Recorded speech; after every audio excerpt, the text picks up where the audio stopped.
The day before her final exams, Olivia decided to go out with Kyle, a guy she'd just met at a bar, to celebrate her 18th birthday. It was strange. Olivia had always been so focused on her grades, but that afternoon, I overheard Kyle bragging to his friend in the bathroom, "Tonight's the night. She won't be in any shape to take exams tomorrow." In my previous life, I tried to warn Olivia. I begged her not to go, but she just laughed and snapped. "Adam, it's my birthday. Stop ruining things just because you're jealous." Desperate to protect her future, I told her parents. That night, they kept her home. The next day, they even drove her to the exam themselves. Olivia passed, got into her dream college. And Kyle, he spiraled, got into a fight while drunk, and things went too far. He was arrested for manslaughter. When Olivia found out, she snapped. She invited me over, acting sweet, then accused me of something horrible I hadn't done. My future was shattered. I was expelled, arrested, humiliated. My parents, overwhelmed by the storm of online hate, couldn't take it. I lost them both. And Olivia, she filmed everything outside our house. She brought the video to me in prison. "This is what happens when you try to ruin my life," she whispered. "Kyle didn't deserve that, and now neither do you." I had a weak heart. The stress was too much. I collapsed and died in my cell. But then I woke up, back in time. Back to the day before the exams. This time, I didn't try to stop Olivia. When she teased me for acting jealous, I just smiled. "You and Kyle, you'll have an unforgettable night, I'm sure. And the exams tomorrow? Piece of cake, right?" She blinked, surprised, then grinned. But things escalated when I tried to leave. She and her friend blocked me. They grabbed my phone and my exam admission ticket. "You're not telling my parents," she hissed. "If you do, you're not taking your exam," I begged her, but she wouldn't return it. I reached for the ticket, and she pulled back so hard it tore. In two, I stood there, stunned. She tossed the pieces at me. "This is your fault. You just had to interfere." Then she ran. Her friends mocked me from the hallway. "You ripped his future apart, and he didn't even fight back." They didn't know. I had already given up that exam, this time for good. I walked straight to my homeroom teacher and told her I'm taking the scholarship to State University instead. She smiled. Finally, that night, Olivia's parents came knocking, panicked. Olivia hadn't come home. My mom looked at me expectantly, but I said nothing. Let her enjoy her night with Kyle. The next morning, I was volunteering at the exam site with my parents when I saw Olivia's parents searching desperately for her. I said nothing. The exam started. Olivia didn't show. Her mom collapsed in the courtyard, sobbing. Years of hard work, gone in a single night. But just before the first test ended, Olivia appeared. Messy, exhausted, eyes dull. Her mother rushed over and slapped her, screaming, "Where were you? We gave up everything for you." Olivia turned and pointed at me. It was Adam. He confessed to me. He distracted me. I stood quietly, let her talk, because this time I wasn't going to save her. I watched from the back steps of the exam building, the cool wind brushing against my skin as if reminding me that this was real. I had lived this day before, agonized over it, died for it, but this time, everything felt different. Not easier, just clearer. Olivia stumbled forward as the teacher led her mother away from the courtyard. Her face was pale, her eyeliner smudged. She reeked of cheap vodka and bad choices. Kyle was nowhere to be seen. Her lie hung in the air, pointed and sharp. It was Adam, she said again, louder. He told me not to study. He said he'd take care of the exam stuff. I trusted him. The crowd around us shifted whispers, suspicion. But I didn't flinch. I simply looked at her. I knew what came next, in my last life. The rumors, the accusations, the fall. But this time, I was ready. A teacher stepped closer. "Adam, is this true?" I met his eyes. No. The man studied me for a long moment, then looked back at Olivia. "We'll sort this out later. Right now, either you take the exam, or you don't." Olivia's eyes darted to me, waiting, expecting me to defend her, fix the damage. But I didn't move. She hesitated too long. "Time's up," the teacher said, leading her away. I didn't see her again for several days. By then, I had settled into my new reality. No more elite academy. No more chasing her approval. No more begging the world to see the truth. I started classes at State. It was quieter, more grounded. And, for once, I wasn't trying to catch up. I was ahead. I spent my mornings in the library, my afternoons tutoring, and my evenings walking home with my mom. Every time I passed a mirror, I didn't see the desperate boy from before. I saw someone becoming whole again. But that peace didn't last. One Friday evening, as I stepped out of the campus cafe, Olivia was waiting. She looked smaller, not physically, but emotionally. Her hair was tied back carelessly, her eyes bloodshot. "Adam," she said, forcing a smile, "can we talk?" I wanted to say no. I wanted to turn and walk away, but something in her voice stopped me, so I nodded. We sat on a bench beneath a dim streetlight. She fidgeted with the sleeve of her jacket. "I thought you'd fight for me, like before." I didn't answer. "I didn't think you'd just disappear." "You tore up my exam ticket," I said softly. "You tried to ruin my future." "I panicked," she said. "Quickly, I thought you'd tell my parents, and they'd ruin everything." I didn't mean for it to go that far. I turned to her, but it did. She looked away. "I failed," she whispered. I begged the school to let me retake it. They said no. My mom doesn't talk to me. Kyle's gone. I think he left the city. There was silence between us, heavy, full of what-ifs. "I was scared," she said again. "So was I." A long breath passed. "Do you hate me?" she asked. "No," I said honestly, "but I don't believe in saving people who set the fire themselves." She blinked. "I wanted to be the hero in your story once," I added, "but you made me the villain." I stood up. "I'm not playing that part anymore." As I walked away, she didn't follow. And for the first time in both of my lives, I didn't look back. After that night, Olivia stopped coming around. But the shadows she cast did not vanish. Whispers followed me through the hallways of the tutoring center. A girl asked me gently but suspiciously if I had really ruined someone's college chances. I just smiled and said nothing. Let people believe what they want. I was done explaining. Meanwhile, something strange began happening. I started remembering things, not just big events from my past life, but little details. Class questions I had struggled with before, conversations I had long forgotten, returned with vivid clarity, including the ones that led to disaster. I realized I had an advantage. It wasn't just that I had returned, I had experience no one else had. I knew who would fail certain classes, who would rise fast, who would break, cheat, or thrive. I knew which professors favored which students, which internships were scams, which clubs mattered, and which ones collapsed mid-semester. So I used it, quietly, carefully. I built a version of myself that was still me, but smarter. I volunteered for roles that would gain me favor. I applied for scholarships before others, even learned they were open. I studied with students who would later become top performers. I positioned myself close to them not to manipulate, but to learn. And then, 3 weeks into the semester, something unexpected happened. A girl named Rachel knocked on my dorm door.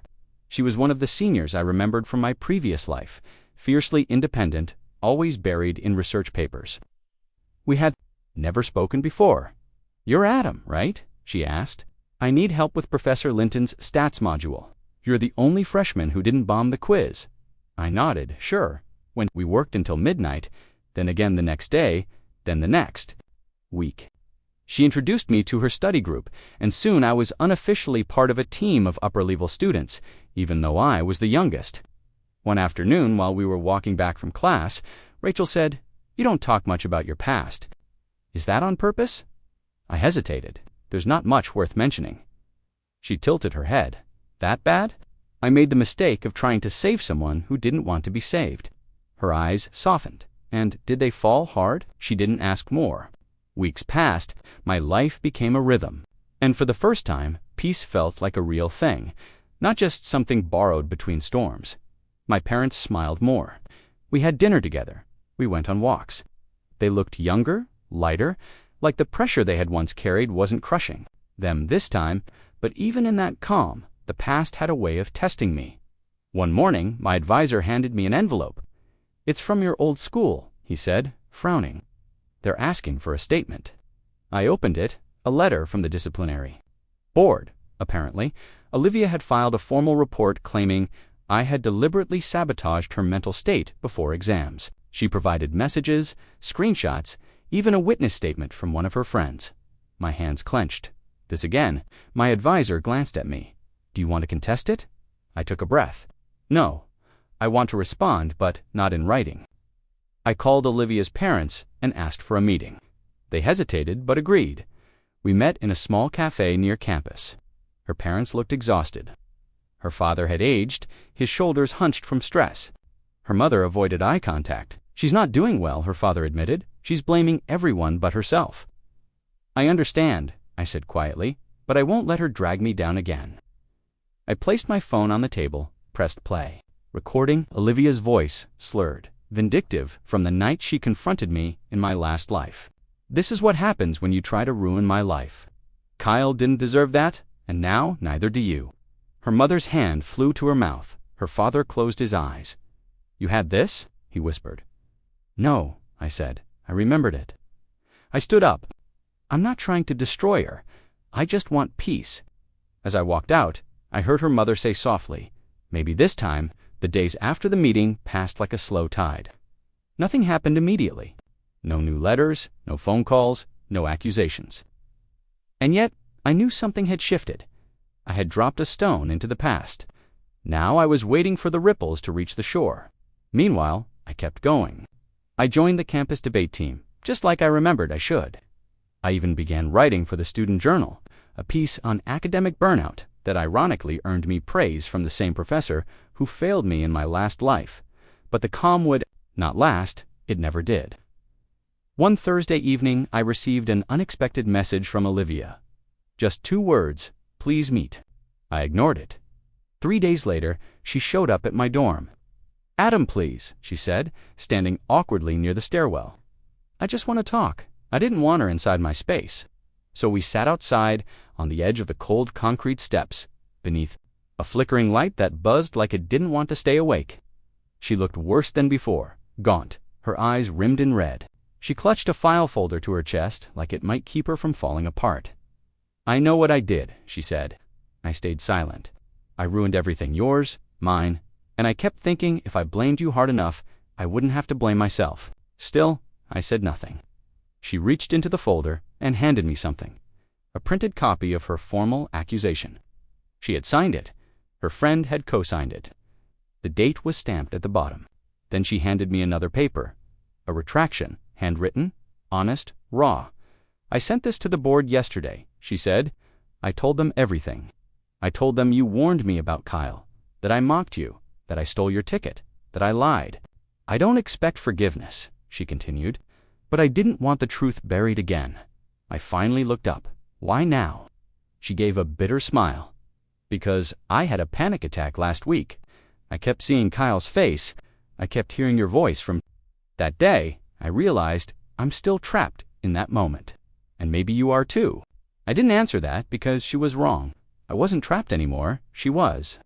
"I hope you heal," I said. "Not cold, not cruel, just final." She nodded, stood, and walked away. She didn't look back. That weekend, my advisor called me into his office. The letter from the disciplinary board had arrived. He handed it to me without speaking. All accusations withdrawn. Record cleared. I read it twice, then set it down. "How did you know it would work out?" he asked. "I didn't," I replied. "I just stopped trying to prove I was right and started living like I already knew I was." He leaned back, studying me. "You know, Adam, you're not like most students." "I've been here before," I said quietly. Of course, he didn't understand, but I didn't need him to. Later that night, Rachel knocked on my door. She held 2 cups of tea and a small envelope. "I got into the research internship," she said. "The one you told me about. You remembered the deadline before I even applied." "That's great," I said, genuinely happy for her. She paused. "You always seem to know what's going to happen, like you've read the script already." I shrugged. "Maybe I just study the patterns." She handed me one of the cups. "Whatever it is, I'm glad you're here." We sat in silence for a while. In that moment, I realized something important. I had spent so long fearing the past would repeat that I hadn't noticed something better unfolding. This life wasn't just a second chance. It was mine to shape, and I was just getting started. Crept in slowly, like a quiet breath. The trees turned gold, then red, then bare. People started wearing heavier coats, rushing between classes with warm drinks in hand. And for once, I wasn't trying to outrun time. I was keeping pace with it. Most days felt normal now, peaceful. Rachel and I met twice a week to work on our internship project. She had a sharp mind, focused, curious, a little stubborn. We challenged each other, but in a way that made us both better. With her, I didn't have to explain myself. I didn't have to pretend. Still, I never told her the truth. How could I? I had died, that I had lived this all before, that I had seen people fall and rise and fall again, that the weight I carried wasn't fear, but memory. One afternoon, while we were reviewing datasets in the student lounge, she leaned back and asked, "Have you ever thought about what you'd change if you could go back in time?" I froze. She didn't notice.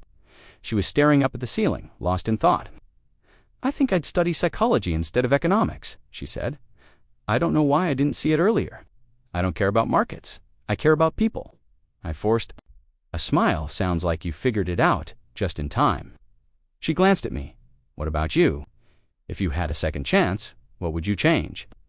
I looked at her, then down at the papers between us, and start believing them when they show me who they are. Rachel gave me a look, half confused, half impressed. "That's deep." "Yeah," I muttered. "Maybe too deep." We went back to work, but my thoughts were somewhere else. Later that night, I stood by my window staring at the quiet campus.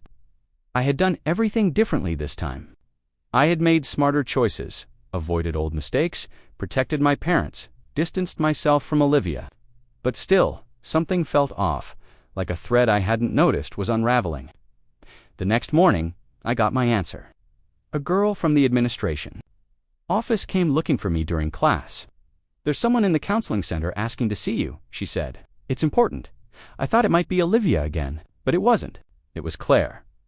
In my past life, Claire had been Olivia's quiet friend, the one who never spoke up, the one who stood beside her during the trial, nodding along with the lies.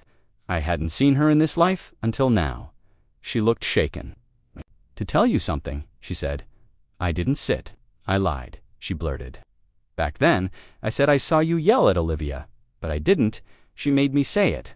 I didn't know what to do." I raised an eyebrow. "Why now?" She took out her phone and showed me a photo. Olivia in a hospital gown, pale, hollow. "She tried to take her own life," Claire whispered. "She said everything's ruined, that no one believes her anymore, that Kyle left her, that you won." I looked away, not out of guilt, but because I knew this part, this spiral. I had seen it before, only much later, only after the damage had already destroyed others along the way. "She's asking for help," Claire said. "From you." I closed my eyes. "I can't be her redemption arc," I said. "She has to want to get better for herself, not to win me back." Claire nodded slowly, wiping a tear. "I just thought you should know." As she left, I sat in the empty room for a long time. I didn't feel triumph. I didn't feel anything, because revenge, once fulfilled, doesn't always come with peace. Sometimes it comes with silence and questions that never find answers. The next few days passed under a strange kind of quiet. No texts from Olivia, no visits from Claire, no new letters from the board. But I couldn't shake the weight of what I'd heard. Olivia's hospital stay, her desperation, her collapse. In my past life, I had wished for justice, for truth, for people. To see what she had done, I had never imagined I would live long enough to see her broken by the consequences. And now that I had, it didn't feel like victory. It felt like standing on a battlefield where both sides lost. Rachel noticed something was off. "You're quieter than usual," she said as we walked through the campus gardens after study hall. Something happened. I thought about lying, but I didn't. "Someone from my past is unraveling," I said, "and part of me wonders if I helped push her off the edge." Rachel stopped walking. "Did you hurt her?" "I told the truth," I replied. "I defended myself." "Then let her fall," she said softly. "You're not responsible for someone else's descent, only your own." I nodded, but my chest felt tight. That night, I dreamt of the prison again, of the cold floor, the sharp cough that turned into a heart attack, the guard yelling for help as I faded into darkness, and Olivia's voice, mocking, whispering from the bars, "You ruined everything." I woke up gasping, drenched in sweat. The next morning, I found a note slipped under my door. No signature, just 3 words scribbled in a shaky hand. "Please forgive me." I stared at it for a long time. Olivia, it had to be. I didn't respond. Instead, I called my old homeroom teacher, Miss Langley. She was one of the few adults who had once believed in me, even when the storm was strongest. In this life, I hadn't spoken to her yet. Her voice was calm when she picked up. "Adam, what?" A surprise. "I need advice," I said, not as a student. As someone who's trying not to repeat old mistakes. There was a pause. Then the warm smile in her voice returned. "Tell me everything." So I did. I told her about Olivia, the false accusations, the confrontation, the retraction, even the hospital. When I finished, she was quiet for a moment. Then she asked one question: "What would you want someone to do for you if you were in her place?" I didn't answer right away. I knew what she was saying, that compassion doesn't mean surrender, that I could be kind without being pulled back into the fire. So I wrote a letter. Not to Olivia, but to the university's counseling department. I asked if she was receiving proper care. I offered to support her anonymously if needed, for therapy costs, for tutoring, for a fresh start at a different campus. No contact, no acknowledgement, just a silent bridge if she ever chose to walk it. I signed it and let it go, because I wasn't here to destroy anyone. I was here to build something new. 2 weeks passed, finals approached. Rachel and I kept growing closer. She teased me when I got too serious. I challenged her when she slacked off, and late one night, after walking her home, she turned to me on her porch and said, "I don't know who hurt you, Adam, but I hope they realize they let go of someone rare." Then she kissed me, soft, sure, honest, and for the first time, I didn't feel like a boy trying to rewrite the past. I felt like a man finally stepping into the future. Winter came in sudden gusts, sharp winds, frozen sidewalks, breath visible in the morning air. Finals loomed, but for the first time in either of my lives, I didn't dread them. I was ready. More than that, I was content. I had built a quiet rhythm with Rachel. Study sessions turned into movie nights. Our conversations stretched deep into the night about books, regrets, the things we were scared to admit to anyone else. There were no secrets between us, except the one I knew she would never believe, that I had died, that I had lived all of this before. But even with that hidden, she saw me, really saw me. Really saw me not as the kid with a shadow over his name, but as someone, steady, grounded, becoming. It was almost enough to make me believe I could leave the past behind completely, almost, until the call came. I was at the library when my phone buzzed, a number I didn't recognize. I almost let it go to voicemail. Almost. "Adam, it's Claire." My stomach tightened. She sounded different, calmer, tired. "She's gone," Claire said quietly. "Olivia left the hospital yesterday. Her parents said she packed a bag and just vanished." I didn't say anything. "She told me something before she left," Claire continued. "She said you were the only person who ever really tried to save her, and that's why she couldn't face you again." I felt the weight of those words settle on my chest. "She's not coming," back Claire added. "And I thought you should know." After we hung up, I sat in silence for a long time. I had prepared myself for Olivia's revenge, for her hatred, even for her redemption. But I hadn't prepared for her to simply disappear. Not this time, not like that. That night, I told Rachel everything. Not about the reincarnation, some truths are too sharp to hand over all at once, but about Olivia, the past, the prison, the broken exam ticket, the trial, my collapse behind bars. She listened without interrupting, her fingers curled around mine as I spoke. When I finished, she asked only one question. "And now?" "Now?" I said. "I'm a different person, with different choices, a different heart. I'm not chasing ghosts anymore, but I won't forget what they taught me." Rachel nodded. "Then maybe you're exactly where you're supposed to be." We sat on her porch in silence as snow began to fall, gently coating the stairs and the empty street. Beyond, the next morning, I received an anonymous package in my dorm mailbox, no return address. Inside was a small leather notebook, old, worn, soft at the edges. I recognized the handwriting on the first page. This was supposed to be my future. Olivia had written, "But maybe you'll do something better with it." The pages were filled with her notes, her study plans, college goals, even sketches of dorm layouts and motivational quotes. She had planned her life. She just hadn't known how to live it. I closed the notebook and placed it on my shelf. Not to forget, but to remember what almost was, what never had to be again. The day of the last final, I walked into the exam room, with my head high, not because I had all the answers, but because I finally understood the question. The final exam ended at 11:45 on a snowy Thursday morning. I walked out of the hall into a world hushed by winter. Students laughed, shouted, made plans for parties and flights home. I didn't join them. I just stood still for a moment, letting the silence wrap around me. In my past life, this day had never come. I had never finished the exam, never stepped out of that room, never known what peace could feel like when you've truly earned it. This time, I had. When I got back to my dorm, Rachel was waiting outside my door with 2 coffees and her usual crooked smile. "I figured you'd want a quiet celebration," she said. I took the cup and nodded. "You figured right." We walked through the campus paths in silence, our footsteps muffled by the thin layer of snow. Everything felt suspended, weightless, until she asked, "What happens now?" The question echoed louder than it should have, because in truth, I didn't know. Past, trying to survive. I had never really stopped to imagine the future. Not the one I wanted, just the one I feared. But now, the slate was clean. I looked over at her. "I think I finally get to decide." Rachel smiled. "Then promise me something, anything. Whatever you build next, let it be for you." That night, I opened Olivia's notebook again, not out of guilt, but curiosity. Her notes were scattered and messy, a mind trying to organize chaos. She had scribbled out her college major at least 5 times. Some pages were just lines of quotes, others were blank. But near the middle, she had written one sentence over and over. "Maybe next year, I'll be better." That line stayed with me. The truth was, I had spent so many years trying to be better for other people, for Olivia, for my parents, for a justice system that never cared.